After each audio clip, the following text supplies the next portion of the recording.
샬롬.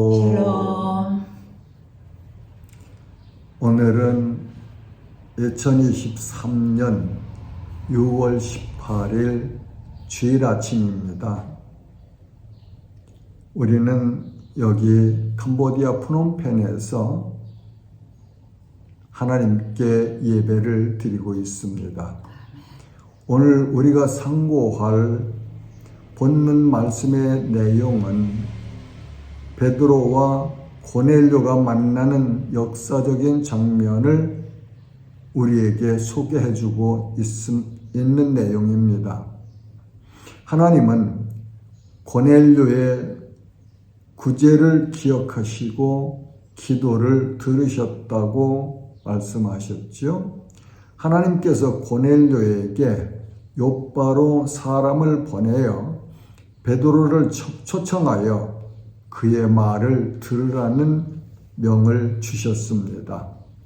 고넬료는 하나님께서 주신 메시지를 세세하게 전달하여 하인 둘과 부하 한 사람을 욥바로 보냈습니다.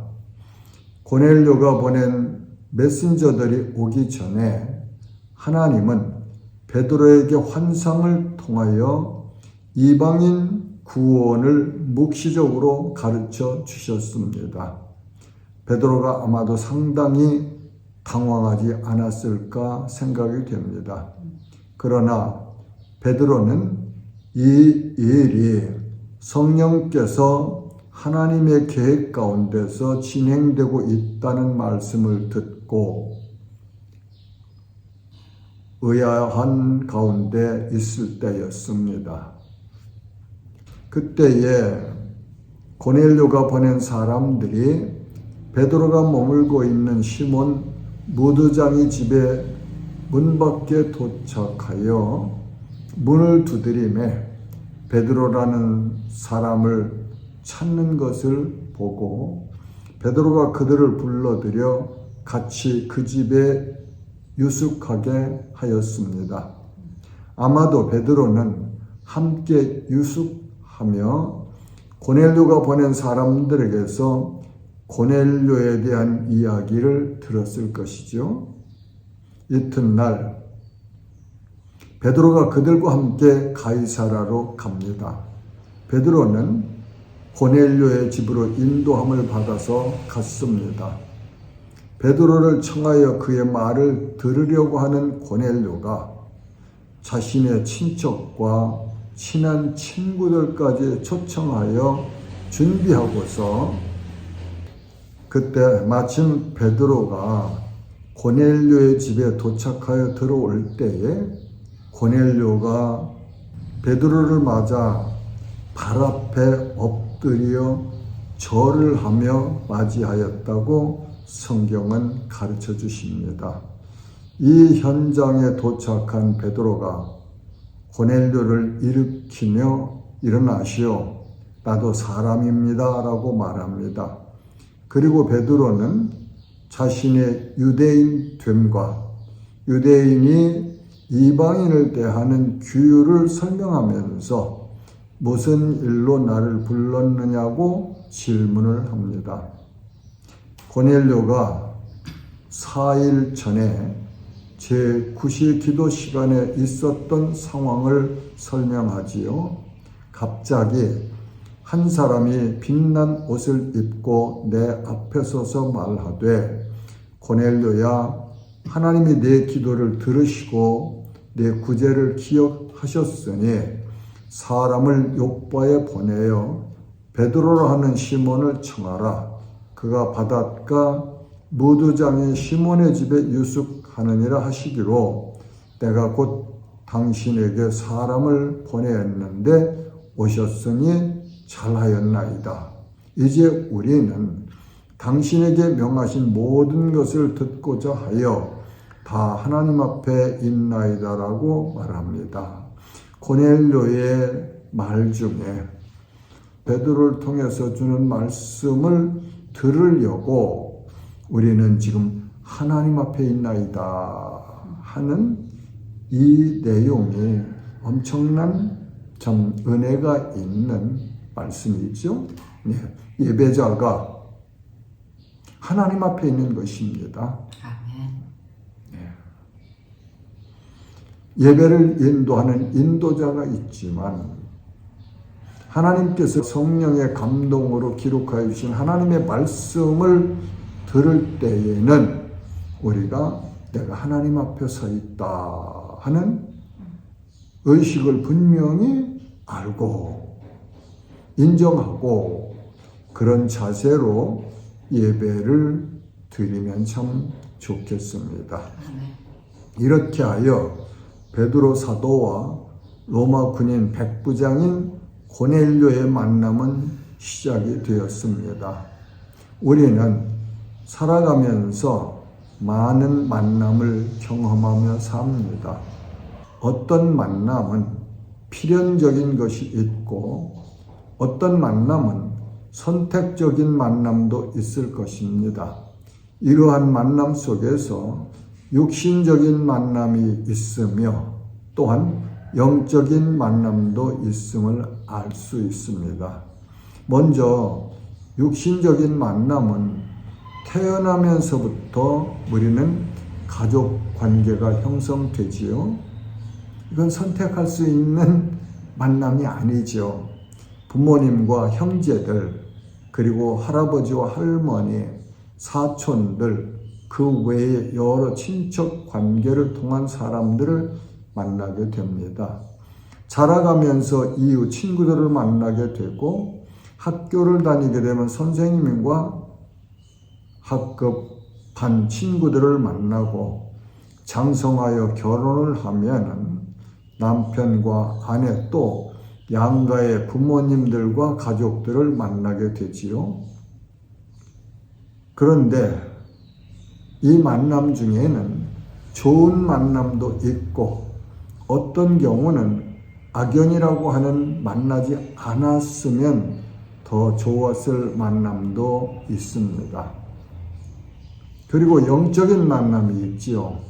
우리는 기독교인으로 우리들의 만남은 하나님 안에서 이루어지는 예수 그리스도를 구주로 믿는 이웃들을 만나서 그리스도 안에서 형제 자매를 이루고 서로 섬기며 그리스도의 사랑을 실천하며 살아가는 공동체를 형성해가고 있습니다.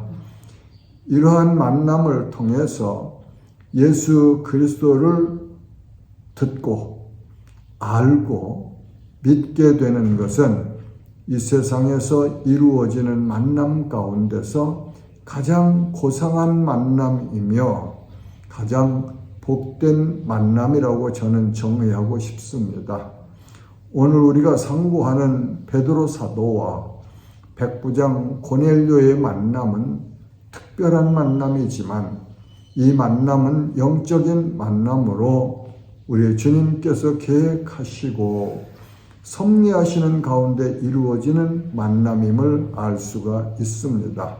참으로 복된 만남의 시간이 시작됩니다.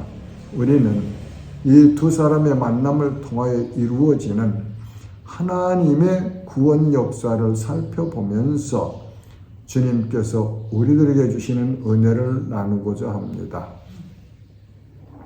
베드로가 말합니다. 먼저 예수님의 공생의 사역을 증언합니다. 본문 38절과 39절을 보면 하나님이 나사렛 예수에게 성령과 능력을 기름 붓듯 하셨음에 그가 두루 다니며 선한 일을 행하시고 마귀에게 눌린 모든 사람을 고치셨으니 이는 하나님이 함께 하셨습니다. 우리는 유대인의 땅과 예루살렘에서 그가 행하신 모든 일의 증인이라. 아멘. 베드로 사도는 예수님의 제자로 사도로 부름을 받았죠.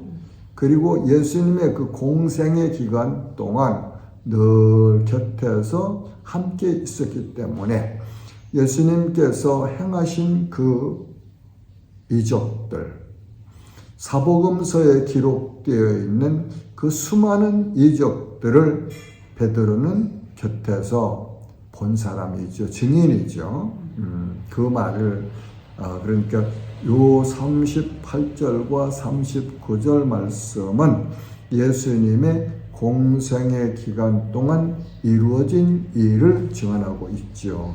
그 다음에는 예수님의 십자가의 죽으심을 증언합니다. 본문 39절에는 그들이 나무에 달아 죽였으나 예수님을 그들이 유대인들이 나무에 달아 죽였으나 유대인들이 로마인의 손을 빌어서 예수님을 신성 모독하는 자라 하여서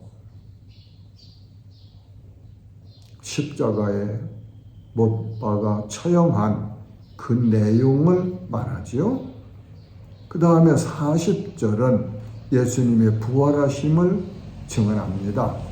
하나님이 사흘 만에 다시 살리사 나타내시되 예수님께서 십자가에 못 박혀 죽으신 후에 여인들과 아리마대 요셉 그리고 니고데모가 예수님의 장사를 지냈죠. 아리마대 요셉의 그 새로운 돌 무덤에 예수님을 장사했었고, 그리고 큰 돌을 굴려서 그 굴 어기를 입구를 막았었습니다. 그런데 사흘 만에 예수님은 부활하셨어요. 하나님의 능력이 예수님을 다시 살리셨다. 그렇게 성경은 말씀하십니다.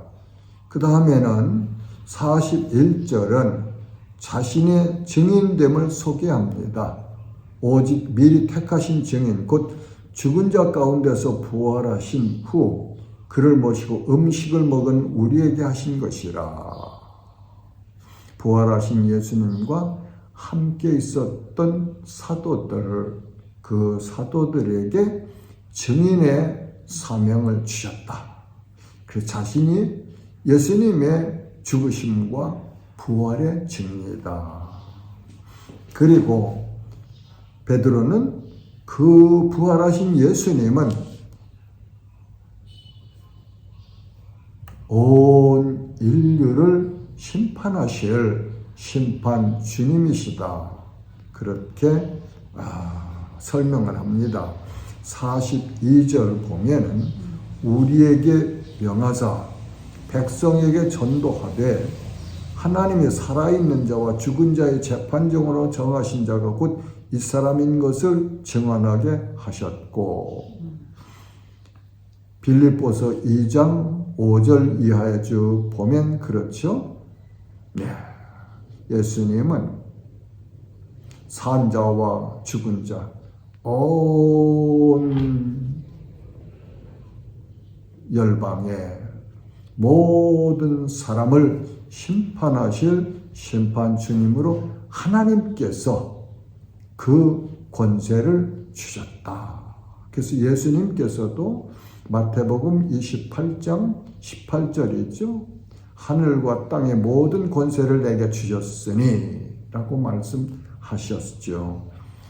자, 그 다음에는 43절을 보면은 예수 이름을 믿는 사람들은 죄사함을 받는다는 기쁜 소식을 전하였습니다.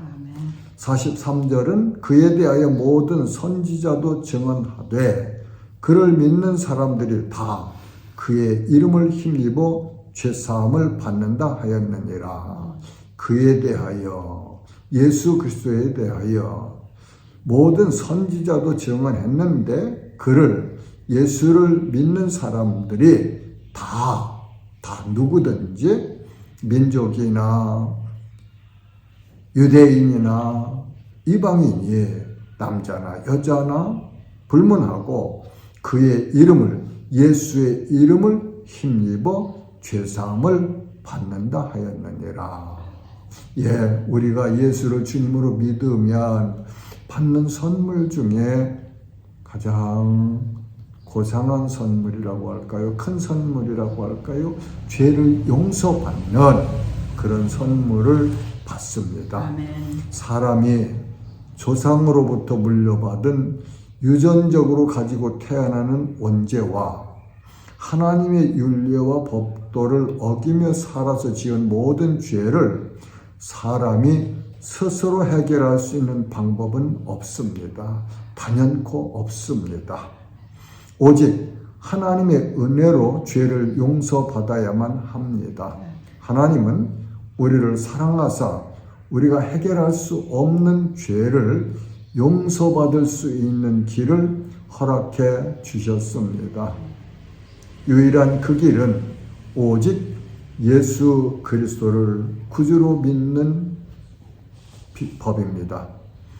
요한복음 14장 6절 말씀은 내가 곧 길이요 진리요 생명이니 나로 말미암지 않고는 아버지께로 올 자가 없느니라고 예수님께서 말씀하셨지요. 에베소서 1장 7절은 우리는 그리스도 안에서 그의 은혜의 풍성함을 따라 그의 피로 말미암아 속량 곧 죄사함을 받았느니라고 하나님 말씀하십니다. 자, 이렇게 베드로 사도가 복음을 전할 때 듣는 사람들에게 성령님께서 임하셨습니다. 본문 44절과 46절은 베드로가 이 말을 할 때에 성령이 말씀 듣는 모든 사람에게 내려오시니 베드로와 함께 온 할례받은 신자들이 이방인들에게도 성령 부어주심으로 말미암아 놀라니 이는 방언을 말하며 하나님 높임을 들음이러라. 성령님께서 자의적으로 오셨습니다. 말씀을 듣는 사람들에게 오셨습니다. 말씀을 전하는 그 현장에 오셨습니다. 이 사람들은 베드로를 통하여 들려주시는 말씀을 사모하여 다 하나님 앞에 있나이다라고 고백한 고넬료의 말처럼 하나님의 말씀을 청종하기 원하는 사람들에게 복음이 선포될 때에 성령이 임하셨습니다. 성령님이여 오시옵소서 하고 기도하지 않았습니다. 성령을 받으라고 베드로는 소리치지도 않았습니다. 그러나 복음을 전하고 들을 때에 성령이 오셨습니다. 이처럼 성령은 자의적으로 임하시고 역사하시는 인격적인 존재이십니다. 오늘날 우리들이 볼 수 있는 그런 현상이 아니죠. 어떤 사람들은 마치 자기가 성령을 내려주는 사람인 것처럼 행동하는 사역자들을 우리 주변에서 볼 수 있을 것입니다. 사역자들의 사역과 성도들의 삶은 모두가 하나님의 말씀으로 확인을 받고 평가되어야 합니다. 예수님께서 말씀하십니다. 요한복음 16장 13절에서 14절 말씀은 그러나 진리의 성령이 오시면 그가 너희를 모든 진리 가운데로 인도하리니 그가 스스로 말하지 않고 오직 들은 것을 말하며 장래 일을 너희에게 알리시리라. 그가 내 영광을 나타내리니 내 것을 가지고 너희에게 알리시겠음이라고 말씀하셨습니다. 자, 다음에는 이 본문의 역사를 근거로 하여 어떤 분들은 방언을 못하면 구원받지 못한 것이라고 해석하는 분들이 있습니다. 방언을 곧 구원받은 증표로 해석하는 분들이 있는데 저는 그런 해석에 동의하지 않습니다. 방언은 성령의 은사 중에 하나입니다. 방언은 성령의 열매가 아닙니다. 하나님 말씀대로 하나님과 예수 그리스도를 주님으로 믿는 자는 구원을 받는다고 성경이 말씀하셨습니다. 방언 은사를 못 받았다고, 구원을 못 받았다고 해석하는 것은 무리가 있습니다. 이러한 주장은 철저히 배격되어야 합니다. 사랑하는 지체 여러분, 하나님께서는 고넬료의 기도를 들으셨고 그의 구제를 기쁘게 보셨습니다. 하나님은 고넬료의 가정에 구원을 주시려고 사도 베드로를 사용하셨습니다. 하나님은 베드로에게 가라는 명령을 하셨습니다. 베드로는 그 명령에 순종하여 갔습니다. 베드로는 고넬료와 그의 가족 친구들에게 예수 그리스도의 생명의 복음을 전하였습니다. 그들이 복음을 들을 때 성령이 역사하셨습니다. 그들은 성령 세례를 받았고 물 세례를 후에 받았죠. 오늘날도 이 구원의 역사는 동일합니다. 예수님께서는 우리들에게 가라고 하십니다. 우리의 이웃을 찾아가라고 하십니다. 우리는 누가 주님이 찾으시는 이웃인가를 기도하면서 찾아야 합니다. 그리고 만나는 이웃에게 기회를 만들어서 예수 그리스도의 복음을 전해야 합니다. 구원의 역사는 하나님께서 하십니다. 오늘 본문에 기록된 고넬료의 가정이 구원을 받은 것처럼 우리들은 가라고 하시는 곳으로 가고 그곳에서 만나는 사람들에게 예수 그리스도의 복음을 전해야 합니다. 하나님은 우리의 만남을 통해서 전도의 역사를 이루어 가십니다. 이것이 하나님의 뜻에 순종하는 성도들의 삶이 될 것입니다. 이 말씀에 순종하여 하나님께서 인정하시는 성도들이 되시기를 주님의 이름으로 축복합니다. 아멘. 아멘. 샬롬.